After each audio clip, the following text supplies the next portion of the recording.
Welcome to the Spirit Sessions podcast. I'm your guide, Katie Silcox, bringing you your weekly self-love soundbite. Join us, where I'll help you find your true spiritual home, where every single aspect of you is holy ground, holy ground, holy ground, holy ground.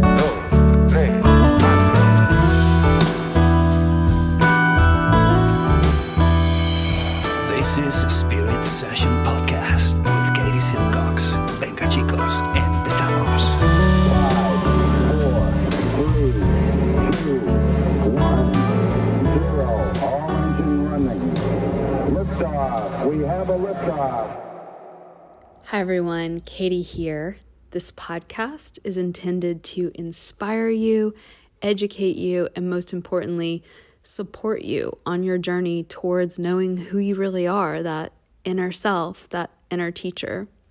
I am not a psychologist or a medical doctor and do not offer professional health or medical advice on this podcast.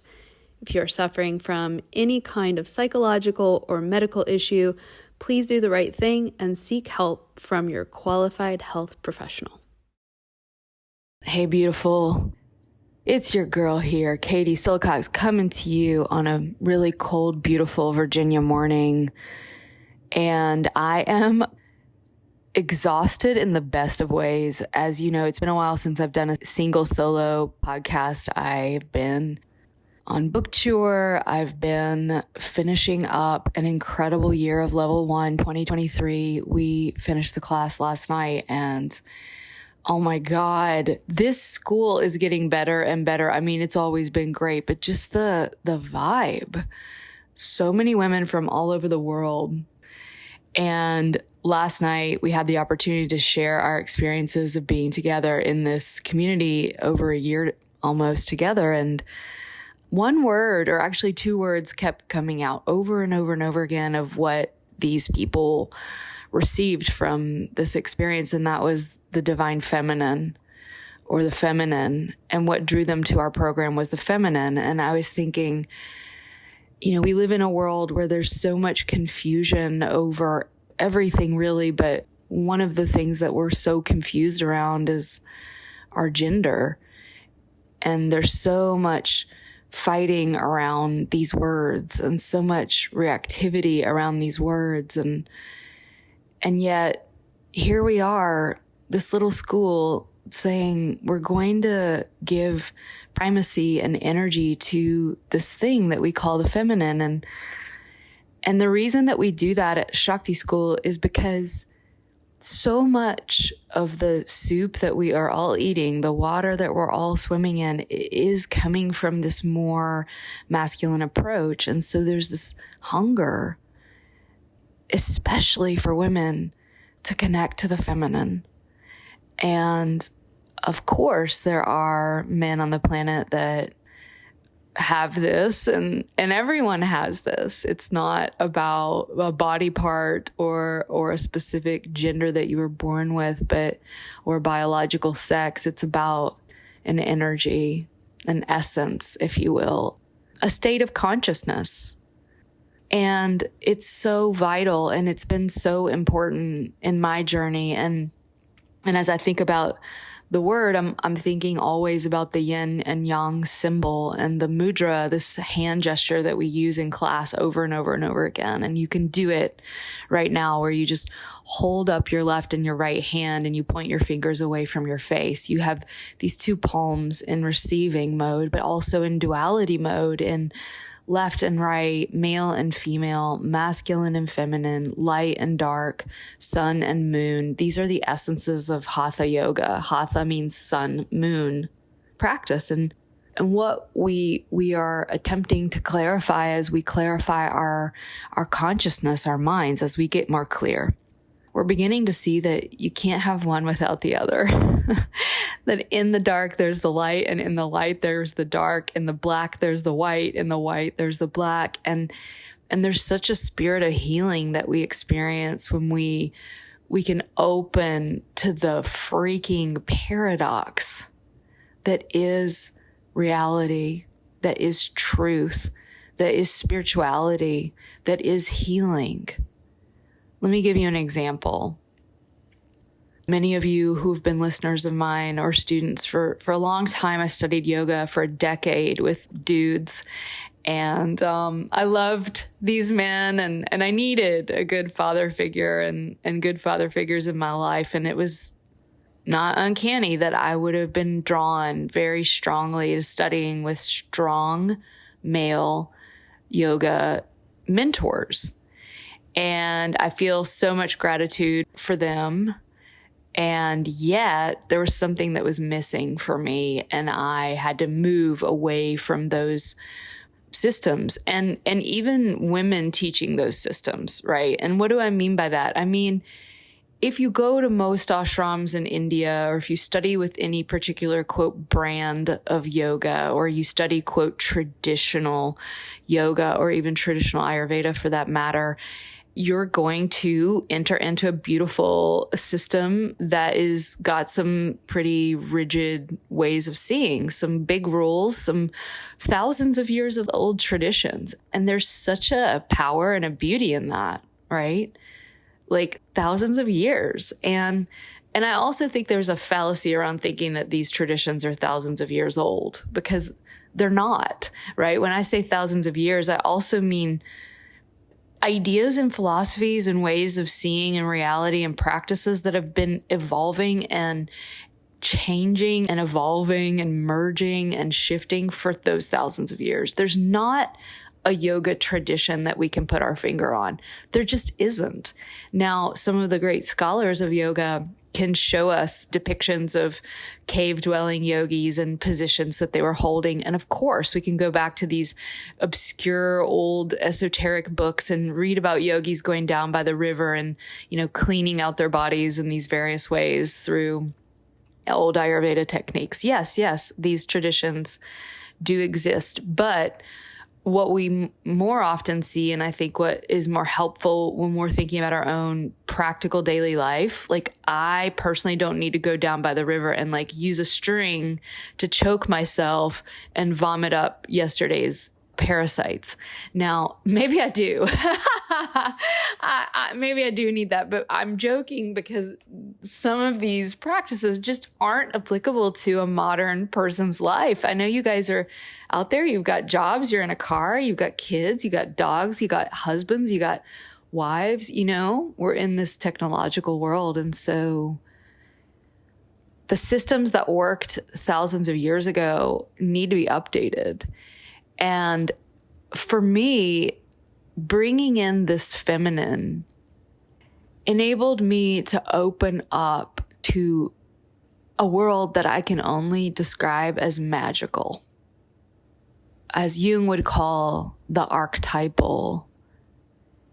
It's the dark underbelly of the consciousness that cannot be put into any system, that does not follow any rule book, that cannot be codified, that is deeply personal and emerges out of the body and the mind of the individual. Why? Because you had your own weird childhood, right? You had your own weird, maybe if you want to invoke, multiple lifetime journeys. And so the medicine that will come out of your body when you practice will be different than the one that will come out of mine. And the images, the symbols, the sounds, the tastes, the textures, the emotions, the knowingness, the downloads, the light, the color, all of these things that one could only describe as an endogenous psychedelic journey. It has to be. It must be. It always will be. If true transformation is occurring, so intimate and personal to you. And that is what I consider to be the feminine. The feminine has nothing to do with wearing dresses or putting on lipstick. The feminine has to do with opening your heart so big that you can hold all of the pain. The feminine is opening up your heart so big that you can be brave enough to allow that which is sitting right beneath the surface that you've been running from all day, all month, or all life, to let it come and to say to it, you get to be here and you're wanted and you're seen and you're not bad. You're not bad. So often we label everything. This is a part of what we might call the masculine, right? And it's not bad or wrong. Please hear me. Nobody loves the masculine more than Katie Silcox, who has a strong masculine, as do you, right? But that part of our brain that labels, that codifies, that puts things in boxes, that says you're this and I'm that, and you're good and I'm bad, and I'm bad and you're good, and I'm this religion and you're that, and I'm this gender and you're that, and I'm this and you're that, and on and on and on. It's helpful if you're doing chemistry. It's helpful. It's not helpful if you're doing love and you're doing peace. Well, maybe it's helpful to say you're you and I'm me, and that can be a place of connection through our differentiation. But I hope that what I'm communicating is that these labels that we put on everybody else as good or bad, the way that, we walk into a room and we're positioning ourselves in the hierarchy of importance or beauty or wealth, all of these things separate us. The feminine is the thing that links us, the thing that connects us. The feminine is the underlying nature of reality, the matrix that connects us. So what happens to me affects you and vice versa. And therefore, if we extrapolate to the outer ring of this philosophy, we start our practices by opening our heart to the way in which if everyone is not enlightened, I'm not. And how can I dedicate the fruits of this practice to the awakening of love and presence in the everyone? It's the thing that is open and yet full. Now, I could go on and on and on about the feminine, and in a way you can't define it, just like you can't define love. But on a practical level, why I'm doing this podcast is that women all over the world, I can't even believe it. We have so many incredible ladies signed up already for 2024 from all over the world. And when they speak to my staff, they say the thing that made me do this is that you guys emphasize the feminine. And I'm like, well, what are we even talking about? And like, how can I articulate that to the folks who listen to the podcast so you can start practicing it this holiday season? Let's just talk about a few of the ways that we can feel into the feminine. And then I'm going to link into a little bit of a contemplative practice that you can do. And I hope it'll be supportive for your stressful holiday season. Because let's be honest, it's not always merry and bright. The feminine says that it's okay to rest. The feminine says that it's okay to feel the direct embodied experience of what is happening. The feminine says it's okay not to label things as good and bad, but to let things just be as they are. The feminine is the compassionate gaze that can hold all the other parts of who we are. And it can do that without becoming blind to the fact that there are problems in the world and there are behaviors that are unacceptable in ourselves and others that need to be curtailed. But within that curtailment, within that activism, within that even punishment, right? There's love, there's openness, there's gentleness, there's kindness, there's fierce compassion. The feminine is what lets you lay down and watch a couple Netflix. And like, as my beloved sister in a podcast back, Sandhya Ramaswamy said, sit down and eat that popcorn and watch Netflix and enjoy. She is the part of us that feels sensuality and pleasure. She is so present to her own innate goodness. She is the power of nature. She is the power of the psyche in each one of us that can offer up the right medicine at the right time.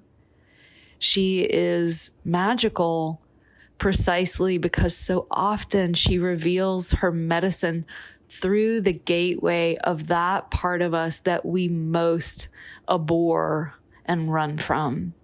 She is paradoxical. In a practical way, the feminine allows herself to feel into what is good for me right here and right now as I tap into my heart and I listen to my intuition. The feminine can play around with the rules, but she knows, like any great musician or artist, how to improvise and create her own recipe for the day. The feminine understands complexity and nuance. I'm going to say that again. The feminine understands complexity and nuance. The feminine is funny. The feminine is funny. Comedy, levity. Why? Because we're not taking this all so seriously. Blow up your rule box. Create new ways of seeing.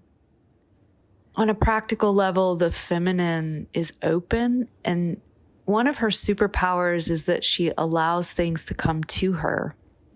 One of the big lessons of my life that I struggle with is overdoing, getting shit done, GSD. Good God. How many of you, my friends out there, are get shit doners? And some of you listening are like, oh, Katie, come over to my house. Please help me get shit done. And I get it. Like, some people need to like have that activated and want that. But for many people, it's like the default mode is nonstop go, think, and do, checklist. I will write things down on the checklist that I've already done just to feel the dopamine of checking the box that I did it. Y'all know what I mean? That's awesome. I love that part of myself. You can love that part of yourself. I love that I go to the gym. I love that I have a strong practice of yoga. I love my practice. But that's only 50% of health. And it's only 50% of spirituality. And I would say for many women, the way that we can heal is to connect to that other side, which is rather than doing, we're just being. Rather than achieving, we're knowing our intrinsic worth. The great lie is that we have to hustle to get validation. The great lie is that we have to work hard to get love. The great lie is that we have to try and work and get approval to be loved and wanted and beautiful. The feminine is already there, already done. She's a bun. You've cooked her. She's out of the oven. Cut her up, put some butter on it, and put it in your mouth because she's done. She needs nothing and no one to be whole and complete. Through her body, she is magnetic because she knows how to live between the material and the immaterial. The dishes, the laundry, the dogs, the babies, the work, the traffic, and the immortal realm of the ancestors, the angels, the deities, the infinite lifetimes. She knows how to sit right in between heaven and earth and trust. And through that, she becomes a magnetic entity that draws things towards her. She is a basket that can be filled. She is a cup that runneth over. That's really the secret. I struggle with this every day. And because of that, I practice every day, remembering and re-remembering. I'm smiling. You can't see me, but I think that's why so many women are drawn to what we're doing in Ayurveda School, because we get that. We really get that. And I think it's important to also mention how much the feminine honors the individual's inner journey and sovereignty in a spiritual path as being super, super personal. It's really intimate. Your relationship to the divine is yours. There's a great trust that I have in the intuitive faculty and the healing faculty and the loving faculty and the wisdom faculty in you can trust that in me. And the reason that I trust it in you is because I've seen this in thousands of women. As soon as you just give women a little bit of room and a little bit of a feeling of like, you know, the room is like warm and cozy and the people are kind of nice and not going to like rip your head off, they open up so fast and the medicine flows. It really does. And I've seen images and sacred symbols and insights and downloads and ancestors and freaking ancient memories. I've seen it over and over and over again arise out of women's bodies and minds and souls. I've seen it over and over and over again in myself. And every time I'm amazed and I'm astounded. And so I just want you to know that that medicine that I'm speaking of exists in you right now. And we just want to be a place where you can come to hopefully access some of the tools that can help us just access what's already there, but might be a little bit hidden or, yeah, that's really the word, hidden. So first and foremost, if you have been considering Ayurveda School, this is not an Ayurveda School ad, but we are starting in about a month. And you should get your sweet, sweet self into that. We're also doing a totally free webinar on the Divine Feminine where I'm going to go into this concept more in January, I think January 5th. We'll put the link in the show notes. Come, it's free. It's just a way of starting the year in a way that's like oriented towards New Year's resolutions, but from like a feminine form. And I'm going to tag on to this, a snippet of a meditation we did in our level 2 this week on the feminine as we began a class on feminine form meditation and manifestation. And so I'm going to just tag that into this. So you've got that little practice here for you. But yeah, if you love our podcast, girlfriend, you are going to love Ayurveda School. And more than just like me and the 20 other smart plus heart feminine, brilliant experts that we have as your teaching staff, more than just that, it is the community. It is the caliber of woman that shows up. That is the reason you should go. That is the reason why I get to go. And I call it Ayurveda Church, right? Every Wednesday, level 1, I get to go. And like so often we'll hear from people like, can I do your school? I can't pronounce Ayurveda. I've never done it. I'm not even into this woo-woo crazy, like mystical stuff. And I'm like, yes, please come. We have women that have never done this type of stuff ever. And you'll see from the first moment you start the course, you are going to be held. You are going to be gotten. You are going to be in a community of women that it doesn't matter if you're a housewife from Ohio who's never done this. It doesn't matter if you're 55, 65. Last night, we have this woman in our school. Shout out to Tara. Tara, I think, is in her 70s. I'm going to ask Tara her exact age. She has been a worshiper of the Divine Feminine for 50 years, and you can feel it. I feel like she was our teacher, and she was a level 1 student. And then we have students in the class who don't even know what Ayurveda is, and they just saw the ad, and they wanted to change their lives. And we welcome you. You have a home. You're going to feel like you belong. We're going to do our best to help you feel like you belong. And that's starting January 17th, 2024. If you want to set up a call with a real live, human, awesome, beautiful soul who's done our entire program, level 1 and 2, who's using Ayurveda in the world, who isn't me, who thinks her baby's the most beautiful one in the room, we're going to put a link for you. You can set up a call. Go talk to one of our wonderful women and they can give you answers to any of your questions, practical, and see if the program's right for you. We have tons of payment plans. We're making it super affordable for you. We're doing our best. And we really, especially given inflation, haven't really raised our prices much since we started this 8 years ago. We want it to be affordable for you. So that's my spiel on Ayurveda School.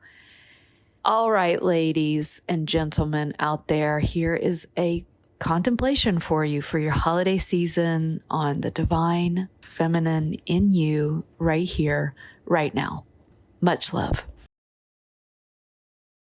I really invite you to take these words in from a place of being able to rest and digest this. And so letting these words be a guide and in a way a form of contemplation, of sacred inquiry and sacred contemplation. And so let your awareness just come into the body.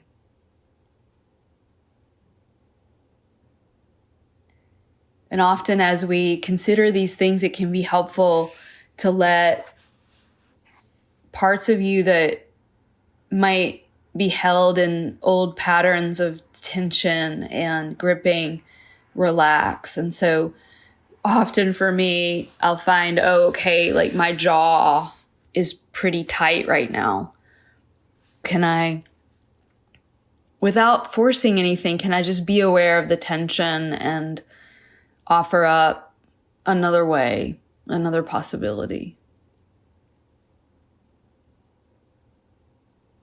And so the feminine form of practice and manifestation has a really important mantra, and we can apply this to meditation.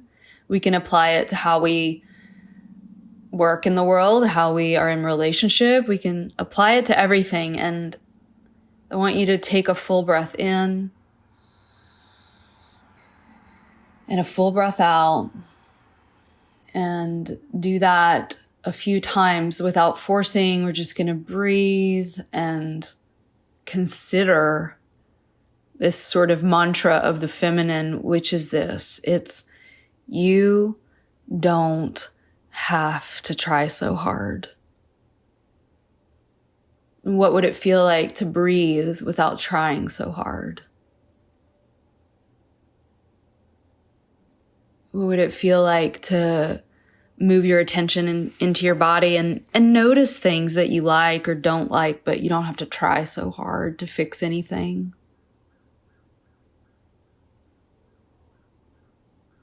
When working with our own mind and encountering our thoughts, we see them, we know what's there, but we don't have to try so hard to stop the negative thoughts or try to think positive. We just stop trying.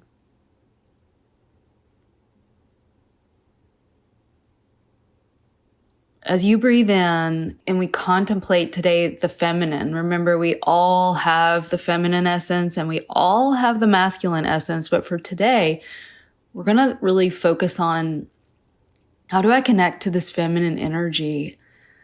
Another way of playing around with this is, I'm going to just practice not reacting.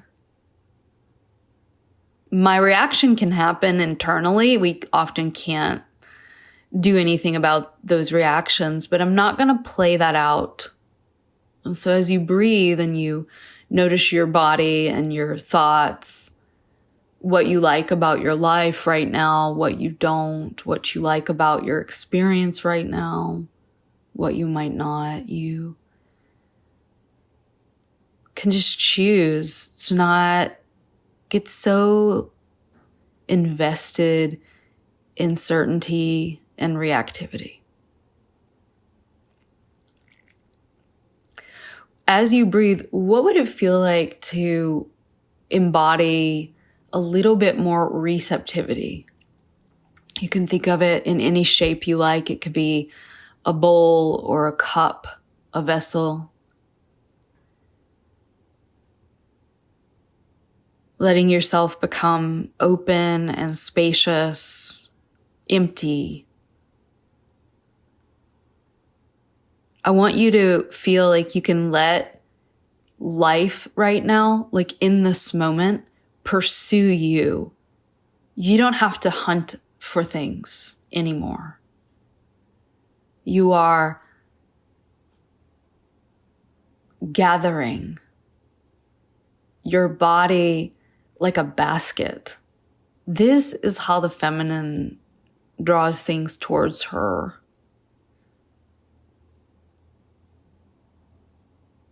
Relax for just this moment your plans for the future, your plans for Christmas or whatever holiday you celebrate. Your plans will be there after this experience. You can just let go of initiation, of leadership. You can let yourself be led right now.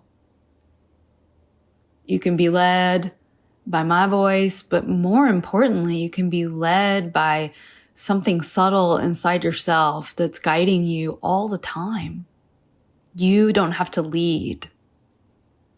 You don't have to initiate. You can be soft. You don't have to micro or macro manage. You don't have to manage your emotions or your breathing. You don't have to manage your thoughts or your feelings. You're just letting something soft and sweet and open. What would it feel like if we could contemplate what it would feel like if we weren't always needing to be in control?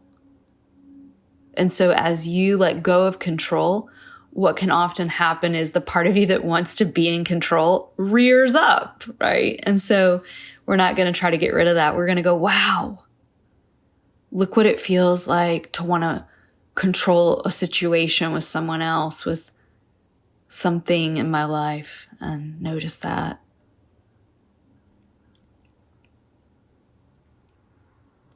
The feminine trusts that things are working out, even when there may be a lot of indication to the contrary. She trusts, she has confidence that she will be cared for, that she will have what she needs, and maybe even much, much more.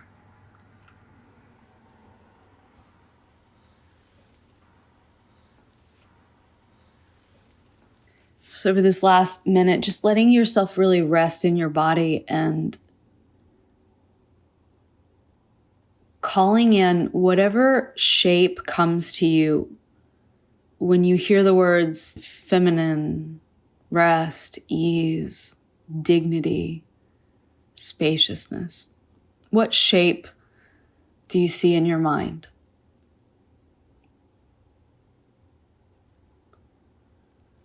And once you have that shape, ask that shape, where does it want to live right now? Where do you want to put it? You might put it in your throat, in your heart, in your belly.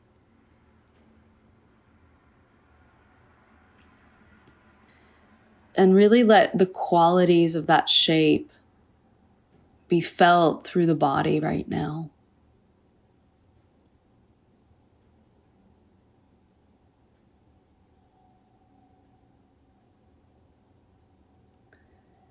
When I rest and open and even, yes, surrender to the qualities of that shape, what do I start to notice happening inside me?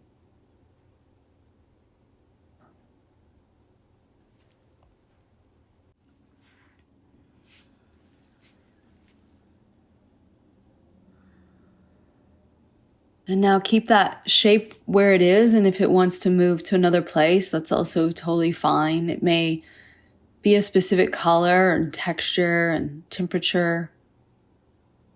We're using this power of the subconscious, the active imagination, to just let that shape be the object of connection. And now holding it inside the body, what would it feel like to keep that, but also put it outside the body, like all around you? So you're now sitting inside this shape. So you have the shape in you, and you have the shape all around you. And feel that you can rest inside that shape. And if you want to just practice meditating with it all around you, that's totally fine.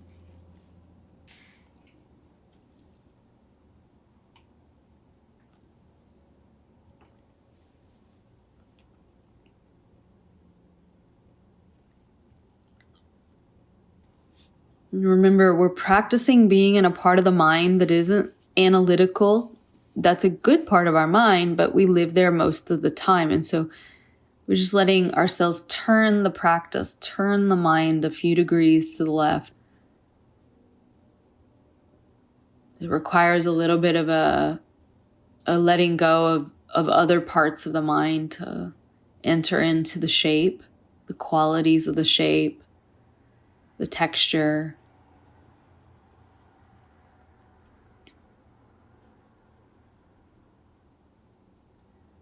And for the next few minutes, just really let yourself be in that shape that was revealed to you.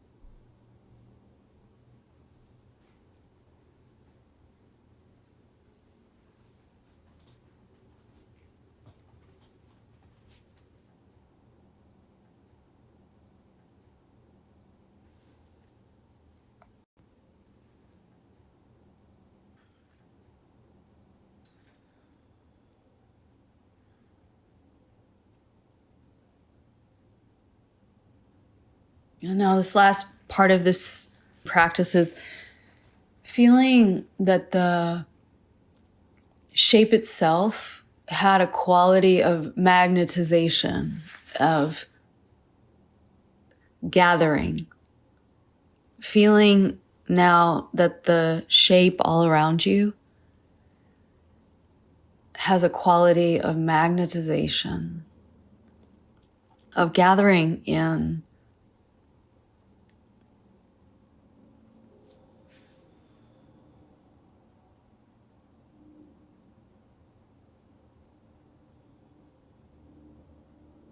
Letting yourself kind of soak in that gathering in of energy.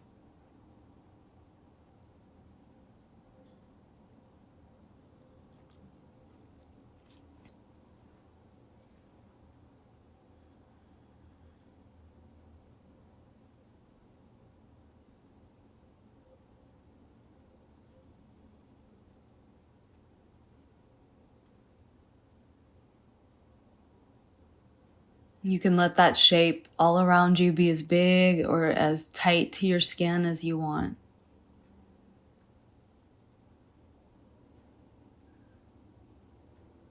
Really feel the entirety of the shape. It may help to think about drawing it all around you, and that's completely fine. It's a great practice initially, but as you feel it more and more, it's like we're feeling the consciousness of the shape itself, as if the shape had its own intelligence that we're just tapping into.